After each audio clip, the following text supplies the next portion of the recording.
Hey guys, and welcome back to Sailing with the Jameses. We're Sam, myself Kate, and our 4-year-old daughter Charlie.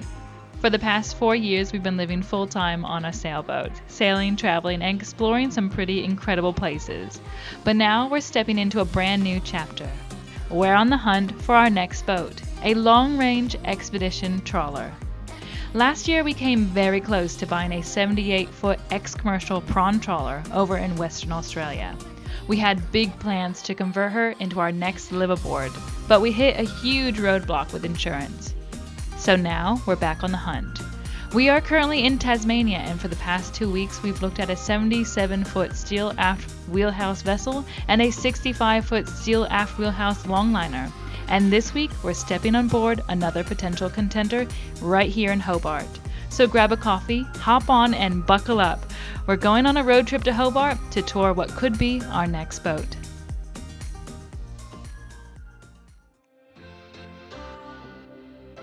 It's 6 a.m. here in Launceston, and we're hitting the road early. We've got our takeaway mugs full of coffee in hand, a full tank of fuel, and a pretty exciting day ahead. Today we're heading down to Hobart to check out another potential boat. But before we get there, we've got a quick stop to make.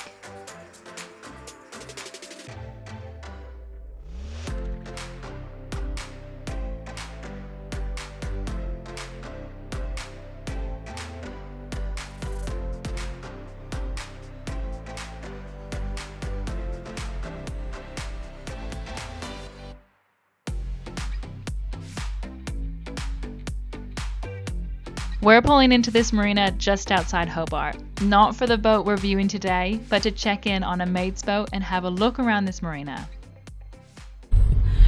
I don't know what we were expecting, but I think this marina is actually larger than Gladstone.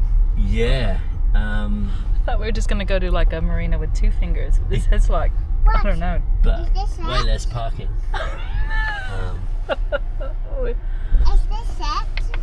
Yeah. But yeah, we'll find some parking. Way less parking.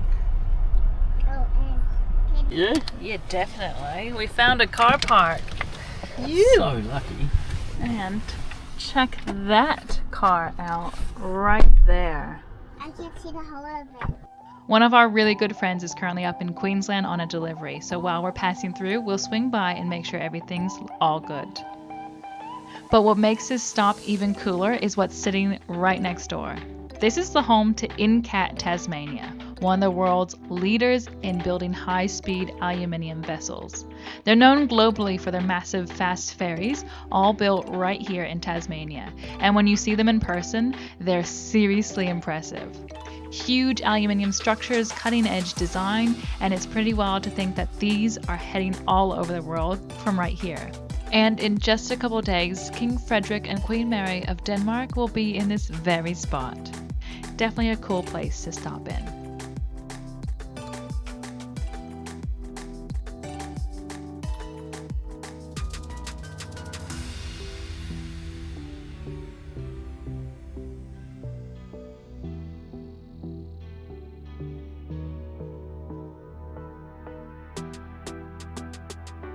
Alright, quick check done, everything looking good, and it's now time to head across the river to our actual appointment. Because sitting on the other side of Hobart is the boat we've come all this way to see.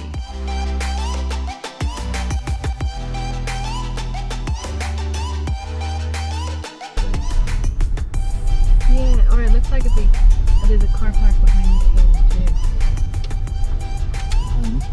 too. Yeah. Wow, look at the bridge here. That's gorgeous. Yeah.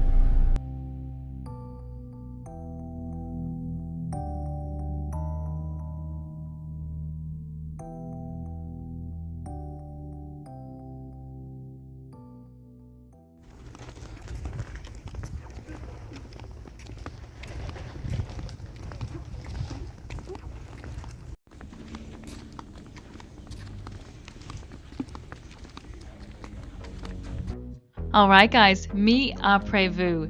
Today we're stepping aboard a 1982 DeFever 49 raised Pilothouse Trawler. She is a proper purpose-built cruising trawler and something a little different from what we've been looking at lately. She has a beam of 4.6 meters, draft of 1.5, and she has a displacement of around 28 ton. And she is a fiberglass boat with teak overlaid decks.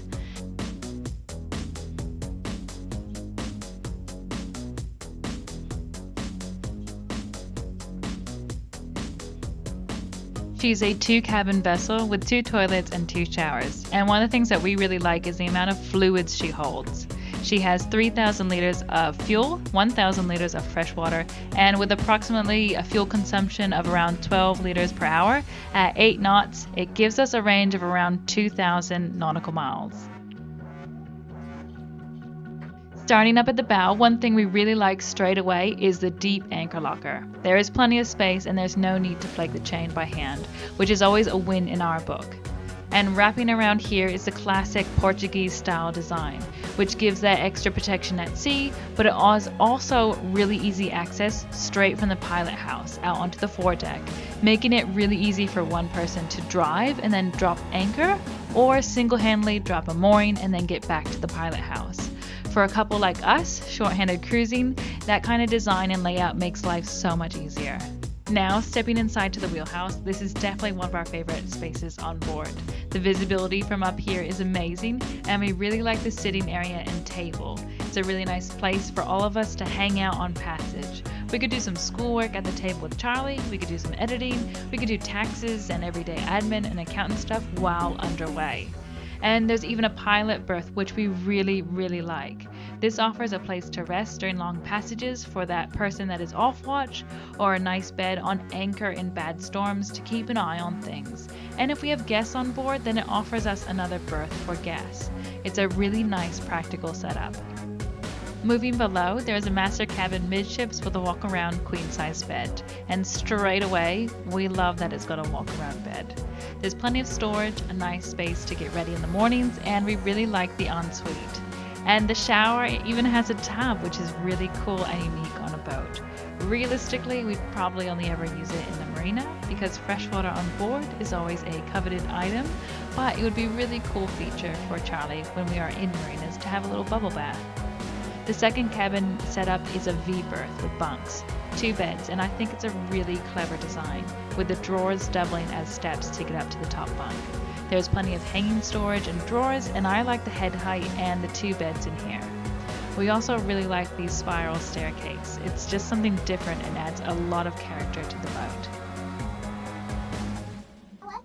Even this one's not working. We have to get all of these. The drawers you lift up and then out. Oh. Up. Mom, I like maybe. Moving down into the galley, it is a really nice size. There's loads of storage both above and below. I personally really like uppers and having storage above as well as below in a galley. It's a nice decent sized galley, and I really like that it is open to the saloon area. It's not blocked off and you can still interact with people while cooking. And the other side of this bench can be made into a breakfast bar and have stools right there. And right as you enter the galley, you've got access down into the engine room, which is super practical.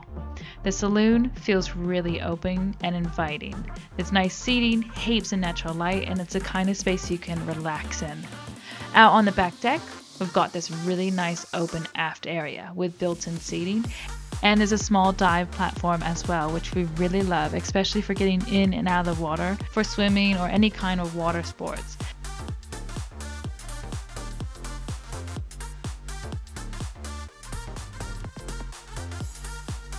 Now, stepping down into the engine room, this is a really spacious space. It is not standing height, but it is a nice workable height. It's really well lit and easy to move around in and to work around the engines. Access is straight through the hatch in the galley, and with a big storage area opposite the galley, everything you need is pretty close. She has twin Ford Liam engines, which are 120 horsepower each, and they are 6 cylinders and naturally aspirated diesels, which are really well known for being incredibly reliable, simple, and easy to work on, which is a big tick for long-range cruising. She sits comfortably around 8 knots and fuel burn is around 12 liters per hour, which is great for a boat this size and a big bonus for what we want. Overall, this boat feels really well set up for cruising. but it's definitely different than the other boats we've been looking at. This is a purpose-built cruising trawler compared to the fishing vessels and commercial boats we've been exploring. And that's kind of where we're at right now. We're figuring out what direction feels right for us for our next chapter. And we genuinely would love to know your thoughts. What do you think of this DeFever? Let us know in the comments below.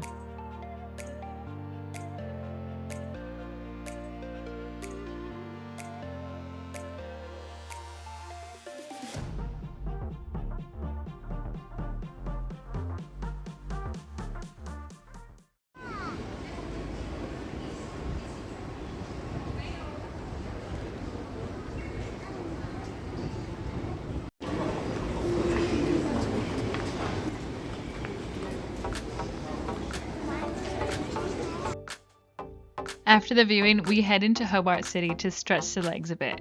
We managed to snag a 2-hour park just near the Marina and wandered into town to the main street. And we found ourselves a little hidden Chinese restaurant, and honestly it was so good. Exactly what you want after a big morning.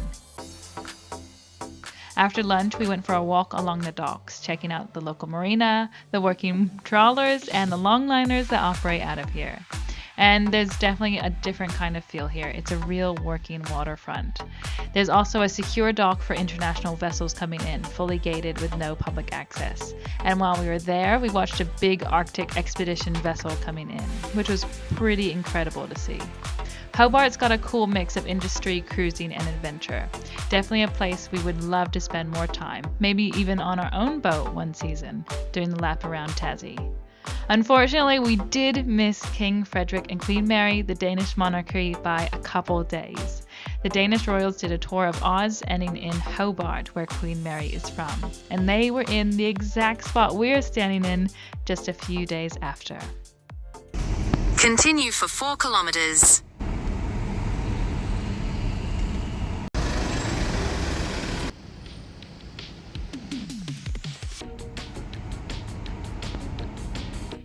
And just like that, our day in Hobart has come to an end, and it's time for us to hit the road again. We've got a 3-hour drive back to Launceston. And of course the GPS decides to take us the scenic route instead of the highway route, straight through the mountains again. But it gives us a bit of a time to think. This is the way.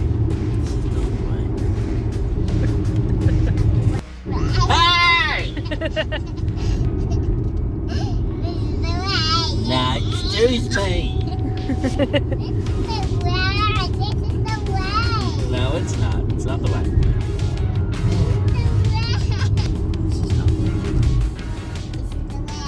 No, no, no.